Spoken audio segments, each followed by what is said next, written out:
Hello hi বন্ধুরা, আজকে share করছি তোমাদের সাথে পাঁপড় দিয়ে আটমিশালি ভেজ তরকারি। ভেজ রেসিপি দারুণ হয় খেতে এইভাবে বানালে। তার জন্য আমি নিয়ে নিয়েছি 8 রকম সবজি: গাজর, বেগুন, বিনস, লাল আলু, মূলো, কুমড়ো, আলু, তারপর পটল। তো সব সবজিগুলোকে বেশ ভালো করে কেটে নিয়ে ধুয়ে নিয়েছি। তো তোমরা পছন্দ মতো তোমরা সবজি অ্যাড করতে পারো এখানে।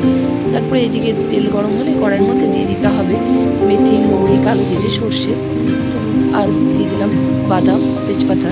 তো বেশ সেগুলোকে নাড়াচাড়া করে কিছুক্ষণ ভেজে নেব, ফোড়নগুলি আর বাদামটা। তারপর সব একে একে সবজিগুলোকে দিয়ে দিতে হবে বাদামটা ভাজা হয়ে গেলে। তো বেশ সব সবজিগুলোকে আমি একে একে দিয়ে দিলাম। তো সবজিগুলোকে বেশ দেওয়ার পরে কিছুক্ষণ নাড়াচাড়া করে ভেজে নিতে হবে।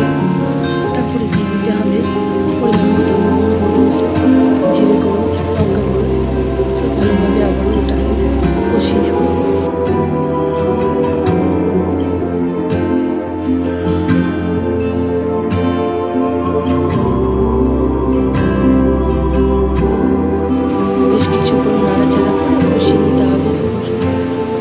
তারপরে গ্যাসের ফ্লেমটা কমিয়ে নিয়ে বেশ কিছুক্ষণ ঢাকা দিয়ে দেবো।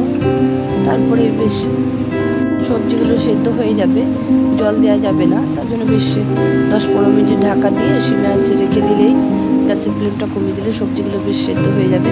তারপর উপর থেকে কাঁচা লঙ্কা চিরা, বড়ি, ভাজা বড়ি এবং নারকেল কোড়া দিয়ে দেবো। আর দিয়ে দেবো পাঁপড় ভাজা।